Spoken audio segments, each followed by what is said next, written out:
দেখো একটা কথা বলি, মুখ দিয়ে বলা আর করে দেখাটার মধ্যে না একটা পার্থক্য থাকে। তো অনেকেই দেখো তোমাকে অনেক সময় এসে বলবে যে ভাই এই কাজটা করিস না, এটাতে কিছু হবে না, হ্যান ত্যান। তো ওইসব ক্ষেত্রে একদমই যাবে না ভাই, ওসব কথা কানেই ধরবে না। কারণ দেখো ও তো ওর কথাটাও বলবে যে এটা করিস না, আমি তোকে এই জিনিসটা করে দেখাবো, যে এটাতে তোর একটা কিছু একটা হবে, বাট আমি করে দেবো ভাই। ওটা মুখ দিয়ে বলে, যদি সত্যিই করে দিত তাহলে তোমার পাশে থেকে তোমাকে সত্যিই করে দিত।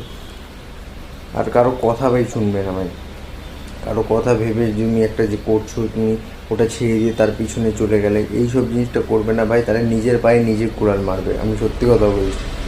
তো আবারও বলি, মুখ দিয়ে বলা আর করে দেখার মধ্যে অনেক পার্থক্য থাকে ভাই। অনেকেই তোমাকে শুধু ডিসিশন দিবে এটা কর ওটা কর, বাট আসল যে করতে করবে তোমার জন্য সে বলবে না, ঠিক আছে? তো এতটুকু ব্লগটা।